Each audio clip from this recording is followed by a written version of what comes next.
नमस्कार दोस्तों। भारत का इतिहास वीरों के साथ ही रानियों की खूबसूरती का भी इतिहास रहा है, जिसके आगे राजा, प्रजा, दोस्त, दुश्मन हर कोई नतमस्तक हुआ है। तभी तो जब रानी पद्मावती की खूबसूरती का बखान एक तोते ने किया, तब राजा रतन सेन ने ना आओ देखा ना ताओ, वो 7 समुंदर पार जाके रानी पद्मावती को ब्याह लाए। और ऐसा ही बखान 7 समुंदर पार उनकी खूबसूरती का भी हुआ, जिन्होंने खूब लड़ी थी मर्दों वाली लड़ाई और दुश्मन को धूल थी चटाई। जी हाँ, रानी लक्ष्मीबाई, जिनकी खूबसूरती का कायल भारत से लौटा हर अंग्रेज हुआ था, इसीलिए उन्होंने लक्ष्मीबाई की खूबसूरती का जिक्र जोरों शोरों से किया था।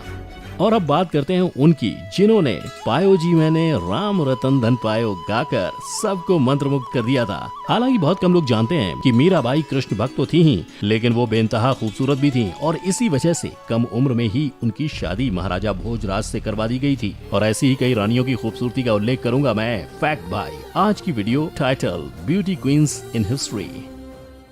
नंबर 1, मीराबाई। चलिए शुरुआत करते हैं उनकी खूबसूरती से, जिनकी भक्ति के रस में आज भी पूरा उत्तर भारत झूमता है, क्योंकि 16वीं सदी में इन्होंने कृष्ण भक्ति के सभी पराकाष्ठाओं को पार कर दिया था। आप तो समझ ही गए होंगे मैं किसकी बात कर रहा हूँ। राजपूत घराने में जन्मी मीराबाई की, जो छोटी सी उम्र में इतनी खूबसूरत थी कि सब उनकी चंचलता, मासूमियत और खूबसूरती से मोहित हो जाते थे। और अगर कुछ ऐतिहासिक ग्रंथों की माने तो उनकी इसी खूबसूरती की वजह से महाराजा भोज के परिवार ने मीराबाई की मर्जी के बिना उनकी शादी अपने बेटे और मेवाड़ के राजकुमार महाराजा भोज से करवा दी थी। हालांकि मीराबाई ने कम उम्र में ही भगवान श्री कृष्ण को अपना पति मान लिया था, इसलिए उनके और उनके पति के बीच सिवाय दोस्ती के कोई और संबंध कभी नहीं बन पाया था। पर मीराबाई का अपने पति को पति न मानना उनके ससुराल वालों को गवारा न था, इसीलिए महाराजा भोज की मौत के बाद वो सभी मीराबाई को जान से मारने की कोशिश में लग गए थे। लेकिन कहते हैं ना, भगवान की रक्षा सबसे बड़ी सुरक्षा होती है, इसीलिए तो लाख कोशिशों के बाद भी वो सभी हर बार नाकामयाब हो जाते थे। और मीराबाई तो थी ही सौम्य की देवी, जो काफी विनम्र थी और अपने कृष्ण प्रेम में किसी भी स्थिति को दखल नहीं देने देती थी। नंबर 2, रजिया सुल्तान। दिल्ली सल्तनत की इकलौती महिला सुल्तान, जिन्होंने अपनी काबिलियत के बलबूते पर दिल्ली के तख्त पर ऐसे राज किया था कि आज तक उनकी बहादुरी और सुंदरता का परचम उत्तर भारत में लहराया जाता है। अगर आप अब भी नहीं समझे तो मैं बताना चाहूंगा कि यहाँ बात हो रही है सुल्तान रजियतुद्दुनिया व उद्दीन की हो रही है, जो पूरे भारत में रजिया सुल्तान के नाम से मशहूर हुई थी। और होती भी कैसे नहीं, रजिया युद्ध कला में प्रशिक्षित तो थी ही, साथ ही उनके पास राज्य शासन का भी ज्ञान था और उनकी विचारधारा भी काफी स्वार्थहीन थी। इसीलिए तो उस समय में भी पर्दा प्रथा के सख्त खिलाफ थी। उनकी इन्हीं सब कुशलताओं को देख इल्तुतमिश ने उन्हें अपना उत्तराधिकारी घोषित किया था। लेकिन हमारे इतिहास से ही घर का भेदी लंका ढा रहा है, इसीलिए तो रजिया को सिंहासन मिलता देख उनका भाई काफी नाखुश हुआ था, क्योंकि उस समय पर भी लोग एक लड़की को तख्त पे राज करता हुआ नहीं देख सकते थे, खास तौर पर तब जब वो लड़की खूबसूरत और बुद्धिमान दोनों हो। इन्हीं सब वजहों से उस समय के भटिंडा के गवर्नर मलिक इख्तियारुद्दीन अल्तुनिया ने रजिया के भाई के साथ मिलकर एक युद्ध छेड़ा था, जिसमें हार के बाद रजिया अल्तुनिया की कैदी बन गई थी। लेकिन वहीं ग्रंथों की माने युद्ध की वजह ये भी थी कि अल्तुनिया रजिया की खूबसूरती से काफी प्रभावित हो गया था और वो रजिया को अपनी बेगम बनाना चाहता था। इसी वजह से उसने एक नीति तैयार कर युद्ध का आगाज किया था। और इन्हीं सब कारणों की वजह से कैद में होने के बावजूद रजिया को महारानियों वाली सुख सुविधाएं मिला करती थी। पर रजिया इन सब के खिलाफ थी, लेकिन फिर आखिर में मरता क्या नहीं करता वाली बात को सच साबित करते हुए मौत से खुद को बचाने के लिए रजिया ने अल्तुनिया से निकाह कर ही लिया था। पर फिर हिंदू जाट से हुए एक युद्ध में 35 साल की उम्र में उनकी मौत हो गई थी। Hello guys, welcome to this new video. My name is Gaurav and in this video hello friends, मैं गौरव और क्या आपको भी मेरी तरह एक यूट्यूबर बनना है? ऐसे ही कूल और अमेजिंग वीडियोस बनाने हैं। सुपर पावर से खोल्स जैसी बड़ी सी चीज से वाकिफ कराया था। लेकिन एक मिनट, क्या आपको वाकई में लगता है कि यूट्यूबर सिर्फ वीडियोस अपलोड करके यूट्यूब पर पैसे कमाता है? वेल, बिल्कुल नहीं। मुझे ही देख लो, 7 सक्सेसफुल चैनल्स, यूट्यूब इंडिया का टॉप साइंस चैनल और 2 सक्सेसफुल बिजनेसेस। और ये सब की शुरुआत हुई सिर्फ और सिर्फ बस एक यूट्यूब चैनल से। इतना माइंड ब्लोइंगली बड़ा है यूट्यूब या किसी भी सोशल मीडिया प्लेटफॉर्म का पोटेंशियल। लेकिन एक सेकेंड, गौरव, ये सब करने के लिए मैं खुद का पैशन कैसे ढूंढूं? 1 मिलियन सब्सक्राइबर्स कैसे गेन करूं? वायरल टॉपिक्स कहां से ढूंढूं? वीडियो बना के पैसे कैसे कमाऊं? एक चैनल तो खोल लिया, लेकिन अब दूसरा चैनल कैसे बनाऊं? और मोस्ट इंपॉर्टेंटली, ये यूट्यूब चैनल्स की मदद से बिजनेसेस कैसे खोल पाऊं? वेल, इन सारे सवालों के जवाब जानने के लिए हमें एक्चुअली में जाना होगा पास्ट में, पुराने गौरव से मिलने, उसके हजारों गलतियों से सीखने एंड मोस्ट इंपॉर्टेंटली उसके सक्सेस के सीक्रेट्स जानने। सो फ्रेंड्स, अगर आप रेडी हो मेरे साथ मेरे पास्ट के सफर पे चलने के लिए, तो अभी डिस्क्रिप्शन में दिए गए लिंक पे क्लिक करो और इस कोर्स पे रजिस्टर कर लो, जहां पे आपको आपका खुद का पैशन ढूंढने से लेकर उसके अराउंड सोशल मीडिया में एक ऑडियंस कैसे क्रिएट करनी है और उस ऑडियंस की मदद से दूसरे चैनल्स कैसे खोलने हैं और उस चैनल्स की मदद से बिजनेसेस कैसे खोलने हैं, ये सब मैं आपको स्टेप बाय स्टेप बताऊंगा। पर्सनल स्टोरीज और pure 100% practical real life information के साथ, वो भी लाइव ट्रेनिंग मॉड्यूल्स के थ्रू, जिसमें आप मुझे क्वेश्चंस भी पूछ सकते हो जब तक आपको एक सैटिस्फैक्टरी आंसर ना मिल जाए। वो बुलशिट बातें नहीं होंगी कि अच्छे वीडियोस बनाओ, कंसिस्टेंटली अपलोड करो वगैरह वगैरह। मैं आपको सीक्रेट्स बताऊंगा जो मैंने पर्सनली अपने एक्सपीरियंस से सीखे हैं। मतलब जैसे M.Com मास्टर ऑफ कॉमर्स है, MSc मास्टर ऑफ साइंस है, वैसे ही सिर्फ 2000 रुपए में आप मास्टर ऑफ यूट्यूब बन जाओगे। अब फ्रेंड्स, वैसे तो इस कोर्स की रियल वैल्यू 20,000 रुपीज है, क्योंकि आपकी लाइफ तक चेंज कर सकता है, बट ज्यादा लोगों तक पहुंचे इसलिए हम ये सिर्फ 2000 में ऑफर कर रहे हैं। और अगर आप फर्स्ट 100 रजिस्टर करने वाले लोगों में से हो तो आपको ये कोर्स मिलेगा सिर्फ 1000 रुपए में। So click on the link in the description below and let's get set fly your career. Number 3, रानी पद्मावती।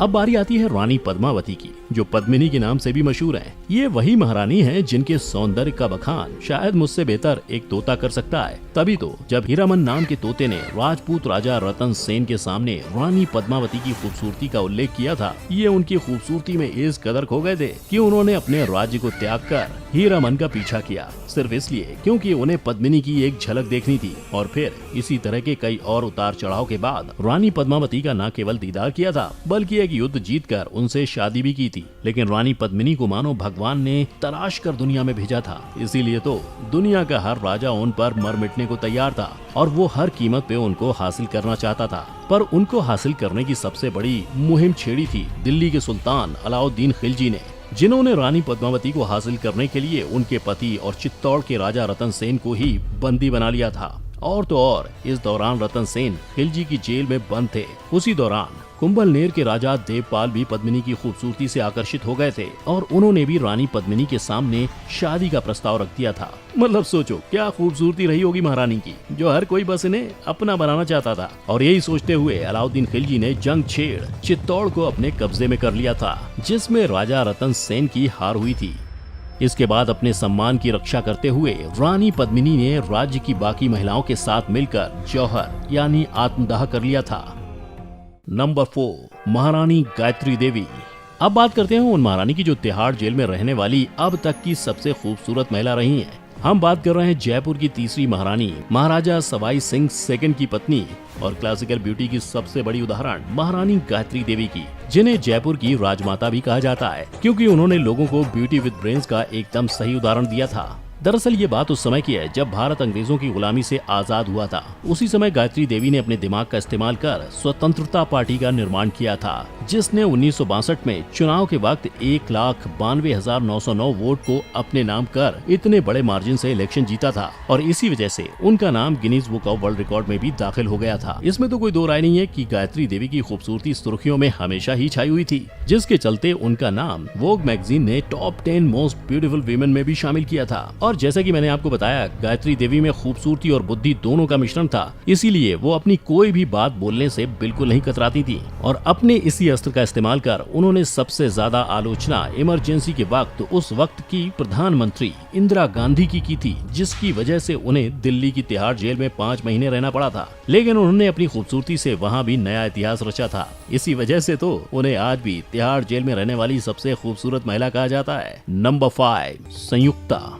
खूबसूरती के उल्लेख में आगे बढ़ते हैं कन्नौज के राजा की बेटी से, जिनकी खूबसूरती इतनी बेशुमार थी कि उन्हें देखे बिना ही राजा पृथ्वीराज चौहान उन्हें अपना दिल दे बैठे थे। जी हाँ, मैं बात कर रहा हूँ महाराज जयचंद की बेटी और पृथ्वीराज चौहान की तीसरी पत्नी महारानी संयुक्ता की, जिनकी आकर्षक सुंदरता का जिक्र इतिहास के हर पन्नों में हुआ था। और होता भी क्यों नहीं, संयुक्ता को अपने समय की सबसे खूबसूरत महिला कहा जाता था, क्योंकि उनकी तुलना स्वर्ग की अप्सरा तिलोत्तमा से की जाती थी। ऐसा कहा जाता है कि ये इतनी सुंदर थी कि इनसे हर क्षेत्र का राजा मिलने के लिए उत्सुक रहता था। और अपनी इसी अतुलनीय सुंदरता को बनाए रखने के लिए वो अपने पीछे सेवकों की फौज खड़ी रखती थी। लेकिन सुंदरता बिना ज्ञान के अधूरी होती है, इसी बात को ध्यान में रख बाकी कलाओं में भी प्रशिक्षित हुई थी। साथ ही वो काफी पढ़ी लिखी, युद्ध कला में कुशल और चालाक भी थी। हालांकि इतने गुण होने के बावजूद दुनिया के सारे वीर राजाओं के प्रस्ताव को ठुकराकर संयुक्ता ने अपने पिता के दुश्मन महाराजा पृथ्वीराज चौहान से प्यार किया था। पिताश्री, मैं दिल्ली के शासक पृथ्वीराज चौहान को अपना वर मान चुकी हूँ।